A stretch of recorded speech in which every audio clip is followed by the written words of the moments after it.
Olá, sejam todos bem-vindos a mais uma aula da nossa nova série, o que o Novo Testamento fala sobre casamento. Para quem está nos acompanhando, eu disse em vídeos anteriores que a nossa ideia com essa série é justamente fazer um resumo dos principais textos bíblicos que nos mostram qual é a vontade de Deus realmente para o ser humano no que se relaciona à questão do casamento, formação de família e coisas do gênero. Nós estamos numa sequência de aulas e nós estamos realmente estudando os textos especificamente da segunda parte da Bíblia, que é o Novo Testamento. Nós vamos falar hoje sobre adultério e sobre divórcio, tá bom? É um tema muito bacana, apesar de ser um tema até certo ponto polêmico para muitas pessoas, mas nós vamos nos deter na Bíblia, então não vai ter problema algum. Gostaria antes, porém, que você pudesse se inscrever no nosso canal, caso não seja uma pessoa inscrita, e que você pudesse também curtir esse vídeo para que ele se torne relevante e chegue a outras pessoas. Se possível também, por favor, compartilhe esse vídeo com 3, 4, 5 pessoas para que elas sejam abençoadas com essas informações, tá bom? Nós vamos começar nosso vídeo de hoje falando sobre adultério e divórcio, lendo um texto de Marcos, capítulo 10, a partir do versículo 1. É justamente um texto que fala sobre essa temática e afirma assim: Então Jesus saiu dali e foi para a região da Judéia e para o outro lado do Jordão. Novamente uma multidão veio a ele e, segundo o seu costume, ele ensinava. Alguns fariseus aproximaram-se dele para pô-lo à prova e perguntaram: É permitido ao homem divorciar-se da sua mulher? O que Moisés ordenou? Perguntou Jesus. Eles disseram: Moisés permitiu que o homem lhe dê uma certidão de divórcio e a mande embora. Respondeu Jesus: Moisés escreveu essa lei por causa da dureza do coração de vocês. Mas no princípio da criação, Deus os fez homem e mulher. Por esta razão, o homem deixará pai e mãe, se unirá à sua mulher, e os dois se tornarão uma só carne. Assim, eles já não são dois, mas uma só carne. Portanto, o que Deus uniu, ninguém o separe. Quando estava em casa novamente, os discípulos interrogaram Jesus sobre o mesmo assunto. Ele respondeu: Todo aquele que se divorciar de uma mulher e se casar com outra mulher estará cometendo adultério contra ela. E se ela se divorciar do seu marido e se casar com outro homem, estará cometendo também adultério. Bom, na verdade o texto bíblico é muito claro, né? Não há muito que a gente ficar questionando. Mas, de qualquer maneira, eu quero trazer aqui algumas observações que com certeza serão muito pertinentes para que nós possamos pensar um pouco mais sobre o assunto e para que nós tiremos qualquer tipo de dúvida. Já quero de antemão dizer para você que eu não estou aqui sob hipótese nenhuma para apontar o dedo para quem quer que seja, muito menos para dizer que alguém está vivendo uma vida de adultério, que precisa consertar. De fato precisa mesmo, né? Mas isso é uma questão de consciência muito particular, é uma ação de Deus na sua vida para que você mude de comportamentos. Os comportamentos ruins, principalmente nesse âmbito, nesse aspecto, vão trazer consequências severas. E também não estou aqui para dizer que quem já divorciou, que se casou uma ou mais vezes, de repente está numa situação de pecado declarado. Eu também não quero, sob hipótese nenhuma, causar esse tipo de polêmica aqui. Até porque há situações e situações, e nós vamos aqui, dentro de uma certa limitação, até por conta do nosso tempo, chegar a algumas conclusões. Bom, em primeiro plano, fica muito claro pela Bíblia Sagrada, e nós estamos estudando o Novo Testamento, mas há também informações muito claras sobre isso no Antigo, e depois nós vamos ver o momento também oportuno, que Deus não admite a prática do adultério. Para Deus, é muito essencial que todas as pessoas que optem pelo casamento entendam que elas precisam ser fiéis à aliança ou aquele compromisso que elas resolveram fazer com a outra parte. Então, Deus não tolera divórcio, Deus não admite o adultério sob hipótese nenhuma, porque na verdade isso fere um dos princípios da sua palavra ou das suas ordens, que é justamente o princípio chamado fidelidade matrimonial. Então, nós optamos pelo casamento, nós temos que ser fiéis e não podemos cometer adultério, ou seja, pular a cerca, porque isso vai consecutivamente trazer para nós uma série de situações bem adversas, principalmente um pecado já declarado contra Deus e um pecado contra o nosso cônjuge. Além disso, né, ou além de Deus não admitir a prática do adultério, Deus também não tolera, porque ele tem uma visão muito apurada a respeito do divórcio. Tanto é que depois nós vamos encerrar aqui com um texto do Antigo Testamento provando que realmente Deus não tolera o divórcio. Ah, Fabiano, mas eu já cheguei, infelizmente, a me divorciar, já estou casado uma segunda, uma terceira, uma quarta vez. Cada caso é um caso e eu não vou entrar nesse mérito. O que nós precisamos entender é que a Bíblia Sagrada vai deixar claro para nós que, em primeiro plano, nós temos que ser fiéis ao nosso cônjuge e dentro desse aspecto da fidelidade, já em segundo plano, nós temos que entender que o casamento tem que ser justamente aquilo que nós prometemos no altar, tem que ser para a vida inteira. Essa é a premissa básica. Ah, mas eu casei e não estou dando certo com a pessoa. Bom, aí é um problema seu, uma vez que foi você que decidiu pelo casamento e por casar com essa pessoa. Quero dizer para você que um dos maiores argumentos que as pessoas usam para chegar ao divórcio é justamente o fato de que elas estão com incompatibilidade de gênios. A Bíblia não vai dizer isso em hipótese nenhuma, em momento algum. A Bíblia não fala de incompatibilidade de gênios. A Bíblia fala de pecado do homem, ou seja, muitas pessoas estão transferindo responsabilidade para circunstâncias e pessoas. Então, normalmente uma pessoa que quer divorciar está sempre apontando o dedo para outra parte, quando ela não olha que para si mesma, ou seja, ela não olha no espelho da sua própria consciência para entender que ela também tem tantos erros quanto, ou quem sabe, piores.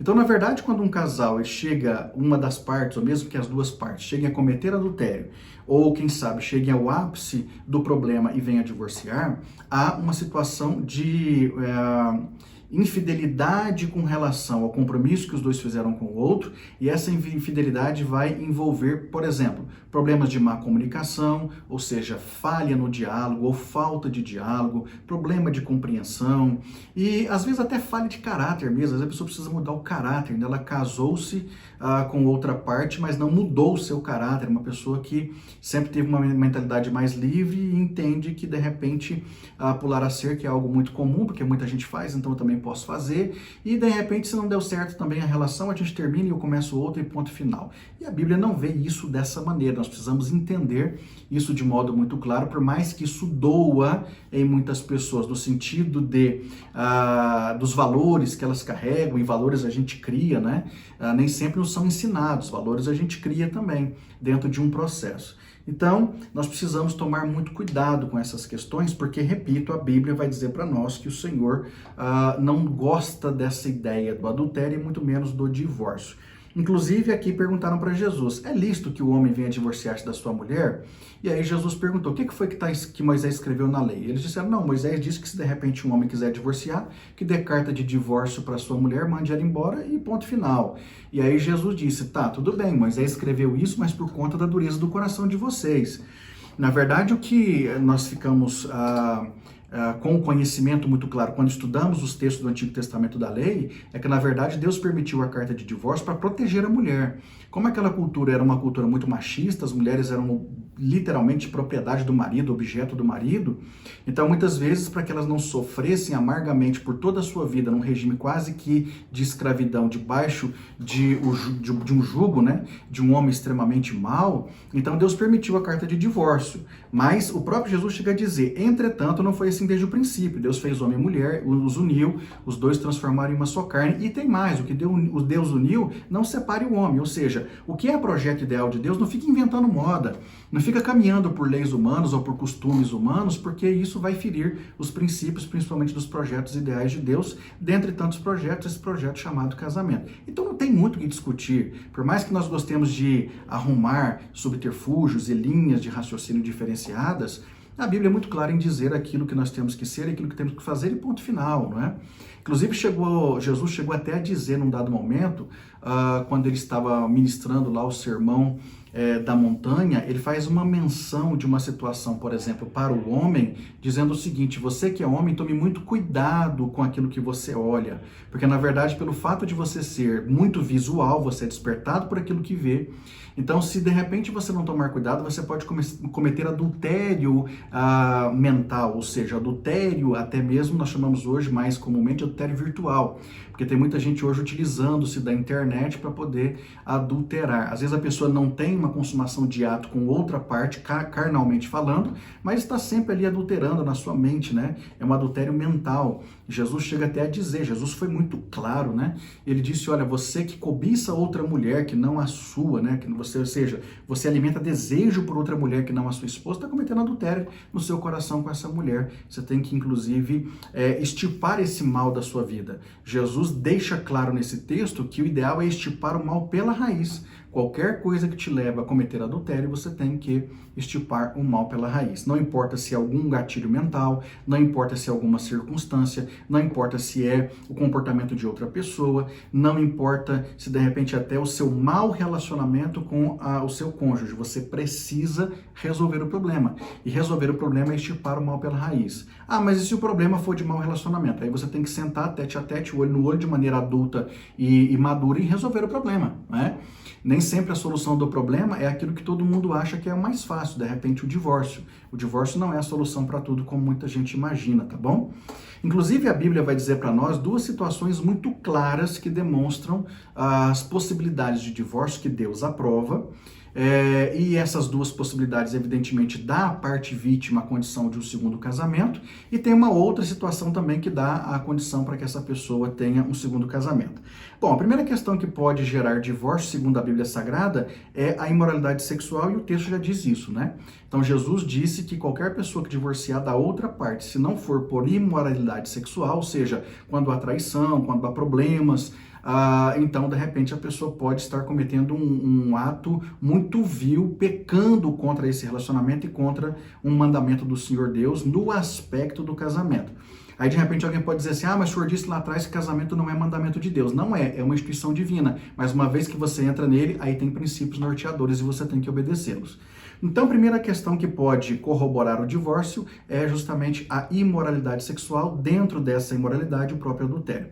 E a segunda questão seria abandono do lar. Então, de repente, a pessoa já está numa relação tão desgastada em que a Bíblia vai dizer claramente que essa pessoa que abandona o lar, abandona o casamento, faz da outra parte vítima. E essa parte vítima pode, então, vir a casar-se de novo, havendo divórcio. Inclusive, a imoralidade sexual é mencionada principalmente por Jesus e por Paulo, e essa questão do abandono do lar é por Paulo lá em 1 Coríntios capítulo 7, depois nós vamos ver isso também com mais detalhes.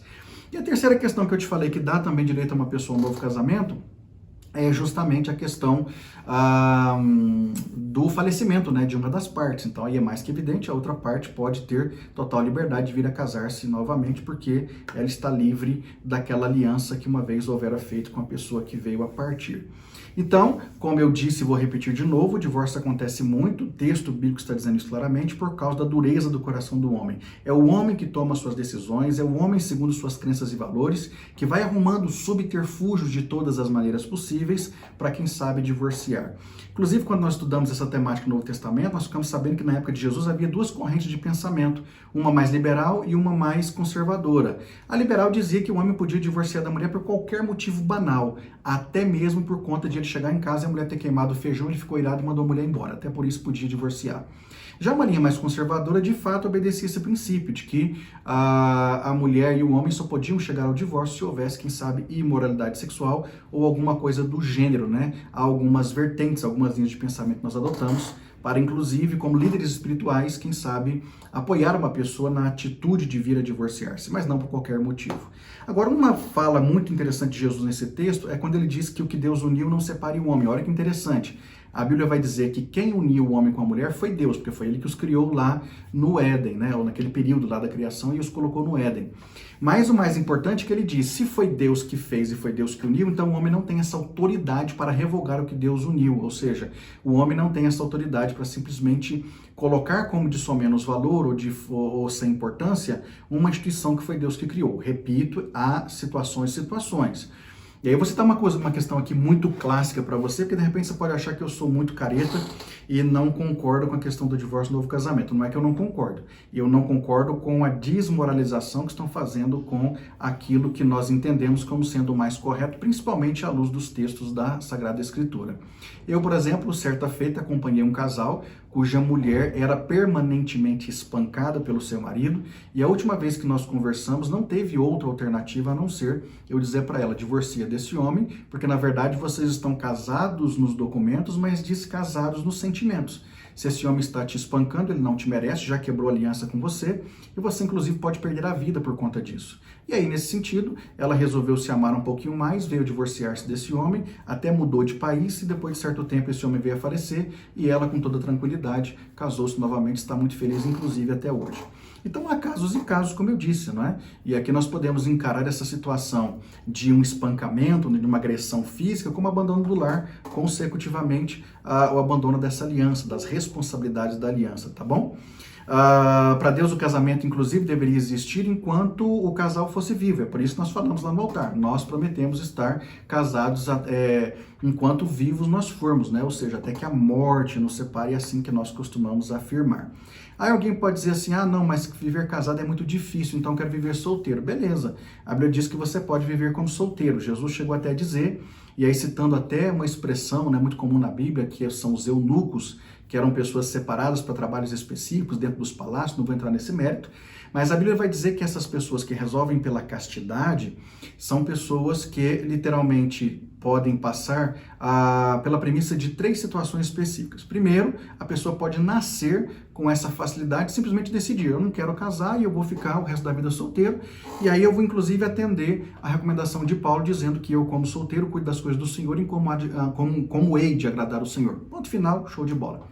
Há aqueles, inclusive, que por mais que queiram se casar, eles tomam a decisão de ser castos e santificados ao projeto de Deus, por exemplo. Então são aquelas pessoas que abrem mão da felicidade de um casamento e construção de uma família por questão particular. Ele quer dedicar sua vida a Deus, ele faz esse sacrifício pessoal e a gente respeita isso sem nenhum problema. Ela passa por dificuldade essa pessoa porque ela tem vontade de se relacionar com outra, principalmente sexualmente, mas ela consegue suprimir isso por conta do compromisso que ela fez e também é uma decisão muito particular.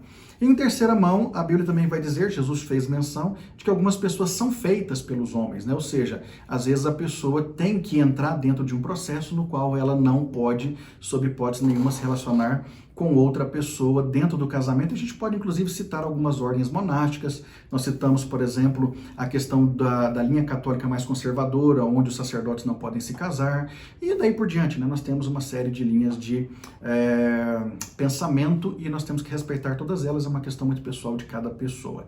E eu encerro esse vídeo citando Malaquias capítulo 2, versículos 15 e 16, que diz o seguinte: ninguém seja fiel à mulher da sua mocidade, porque eu, o Senhor, odeio o divórcio. Então o que é que Deus está dizendo através de Malaquias? Se de repente você vier adulterar, pular a cerca, fazer bobagem, isso pode te levar ao divórcio. E eu odeio o divórcio, né?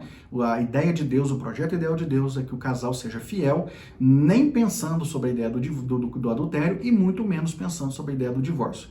Eu sei que é muito caro consertar aquilo que está estragado, mas pode ter certeza, dependendo do que está acontecendo, é muito mais barato do que simplesmente encerrar um relacionamento por meio de um divórcio e procurar um outro relacionamento ou outros relacionamentos, né? Porque há pessoas que se casam aí mais do que 3, 4, 5, 6 vezes e acham que está tudo muito normal e não para imaginar que realmente alguma coisa tem que estar muito errada para que ela não pare, né, permanentemente numa relação com uma só pessoa. São situações que nós temos que pensar. Eu vou colocar textos bíblicos aqui para que você possa anotar, tá bom? Você dá um pause aí no vídeo e você anota esses textos, são textos do Novo Testamento e todos eles mencionam a questão do adultério e do divórcio. Eu citei apenas um, porque através dele a gente consegue fazer todas essas reflexões, tá certo?